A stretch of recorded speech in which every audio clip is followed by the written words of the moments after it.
Ini sudah pukul 2.43 yang di mana mata saya pun sudah merah kerana dah dekat mencapai tengah malam mendekati subuh hari.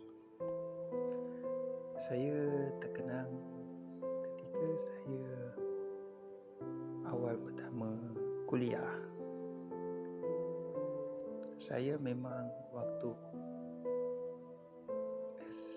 SD sampai SMP, SMA itu memang saya paling suka bantu dia punya mak. Setiap piring yang kotor di rumah saya cucikan. Terus kalau lantai kotor saya bersihkan pakai sapu. Apalagi di halaman rumah saya tengok orang tua saya sapu, saya ikut sapu juga. Nah, sampai satu ketika saya nyuci juga dia punya baju bapak saya, mak saya, adik-adik. Kerana saya masa membantu orang tua itu bukan berarti kita anak laki-laki kita gengsi akan hal itu. Dan satu lagi, saya dulu kalau untuk mainan apa pun yang saya nak waktu kecil saya dibelikan. Tapi beda ketika saya minta untuk beli makanan di luar, saya tak dikasih. Nak apa pun tak boleh.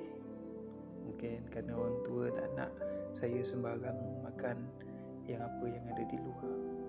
Macam tu lah. Dan ketika saya lulus SD, SMP, SMA, saya mulai mencari tempat kuliah yang di mana saya ikut beasiswa kerana saya merasa nanti kalau seandainya orang tua saya tak mampu, saya bisa dibantukan oleh beasiswa dari sekolah. Namun ketika saya daftar, ternyata nama saya tidak keluar, tidak jebol. Jadi saya bercakap sama orang tua bahawa saya tidak lulus dalam mengikuti beasiswa. Nah, sampai pada masa itu orang tua saya memberanikan diri, kata dia, walau macam mana pun awak harus kuliah, meski itu tanpa beasiswa, kita bayar sendiri, kata dia. Jadi saya sampai satu ketika saya ikut kuliah di Batam. Nah, di situ banyak cerita yang luar biasa daripada yang saya lalui. Waktu saya awal kuliah, kulit saya tu putih luar biasa. Kerana saya memang tidak pada waktu sekolah SD, SMP, SMA memang tak pernah keluar rumah. Jadi kulit saya betul-betul terjaga. Sampai orang beranggapan saya ni anak perempuan. Tapi saya biasa-biasa je. Ketika saya kuliah, ada dia punya kakak kandung dari bapa saya cakap, kau tak boleh macam gini terus. Tiap minggu kau kena kirim duit belanja dari orang tua kau, kata dia. Jadi saya bertanya, macam mana makcik, apa yang harus saya lakukan? Yang awak harus lakukan, awak ikut tok cik untuk nebang pohon. Dia kebetulan dia nak membuka lahan 6 hektar. Satu hari awak akan digaji. Kerja mulai dari jam 7 pagi sampai jam 5 petang di hutan tersebut. Nah, sampai satu ketika saya bertanya masalah gaji. Gaji dibayar satu hari 100,000. Saya sangat suka pada waktu itu. Nah, sampai saya kuliah, Sabtu Minggu saya pasti balik. Saking saya tidak ada kendaraan pada waktu itu, saya melambai-lambai tangan saya meminta bantuan, pertolongan dari orang-orang yang sudi untuk mengajak saya untuk pergi daerah kos saya Batu Haji sampai ke Barelang, Jambatan 4 pada masa itu. Dan pada itu saya sangat, ketika telah selesai kerja, tangan saya awalnya tak pernah pegang parang, itu dia punya meletup-letup semua, macam terbakar dia punya telapak tangan. Saya datang kepada makcik saya cakap saya macam dia tak mampu kerja macam ini, kerana saya memang tak pernah kerja benda-benda keras macam tu. Tapi kata orang tua tu, dia cakap awak lebih baik tak mampu dari sekarang, tapi nanti awak terbiasa, daripada awak terus menunggu kiriman dari orang tua, belum tentu orang tua awak punya duit. Dia cakap macam tu. Saya pun iba dan saya rasa memang betul. Jadi saya bertanya dengan Tok Cik, apa langkah selanjutnya ketika tangan saya tidak mampu untuk pegang parang? Tok Cik cakap harus pakai sarung tangan. Saya pakai sarung tangan setiap hari Sabtu Minggu, hari libur kerja. Setiap hari Sabtu Minggu, hari libur kuliah saya sempatkan untuk bekerja. Saya mendapatkan 200 dalam 2 hari. Nah, disitulah saya belanja. Waktu kecil apa yang saya tidak dapat belanja, saya belanjakan betul-betul. Tiap hari saya minum air yang bersoda, tiap hari saya minum es krim dia punya tempat di Batam. Tapi setiap saya nak naik Batam, waktu besok nak kuliah, saya melambai-lambai tangan saya untuk meminta pertolongan dari orang supaya saya bisa naik ke Batam.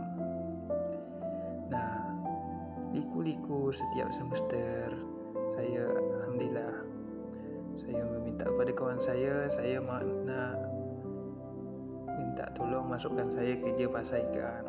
Pada satu saat dia punya kerja itu punya kak saudara saya kerja pasar ikan. Saya kerja di Jodoh sana. Saya memang tidak pernah kerja model macam tu, namun saya berfikir jangan sampai saya menyusahkan orang tua saya. Alhamdulillah, kakak yang punya usaha ikan tu dia cakap, gaji awak satu hari 75,000, apakah awak nak makan rumah kakak, kata dia cakap. Nah, awak untuk pergi ongkos apa, awak tak nak simpan ke? Kadang awak entah tidak bekerja lagi sini, nanti awak boleh ada simpan duit, kata dia cakap. Saya berfikir boleh kak. Jadi dalam satu hari saya minta tolong simpan 50,000. Nah, setelah simpan 50,000, saya hanya belanja bolak-balik dia punya dari Sungai Panas. Waktu saya dah kerja pasar ikan, saya ngekos di Sungai Panas. Saya di situ pakai 25,000, 15,000 untuk ngisi minyak.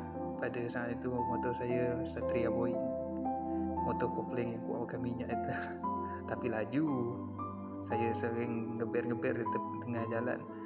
Nah, di situ sisa 5,000 saya beli mi sebungkus dengan beras seadanya. Di situ saya mulai masak dan saya hanya minta lauk dari apa yang kakak tu cakap dulu kan, awal mula kerja perjanjian. Jadi saya makan mi, ikan, lauk yang diberikan sama kakak tu dengan nasi. Saya sering menyuci baju sendiri. Saya jikalau orang tua cakap ada duit belanja, saya cakap saya banyak duit. Jadi tak perlu hiraukan mak pak tentang saya di situ. Sampai tu ketika saya sudah berhenti kerja ikan, saya mulai kerja toko kuih, yang di mana saya waktu itu pada tahun 2014 saya dibayar 1,230,000 pada awal mula kerja. Libur tak ada, semua tak ada. Nah, tokoh tu ibarat kata kita yang punya apa pun, dari segi lantai kita bersihkan, dari segi bahan-bahan kuih kita belikan, selesai bikin kuih kita hantar ke cabang-cabang dia. Nah, di situ saya alhamdulillah SPPP yang duit UTS, duit UAS, duit ujian itu saya semua yang bayar, kecuali UAS. Memang gaji saya belum sampai situ, jadi orang tua saya yang ikut bantu. Tapi alhamdulillah saya bisa membantu wisuda, dana ujian, semuanya ikut terbantu dan tidak terbebankan.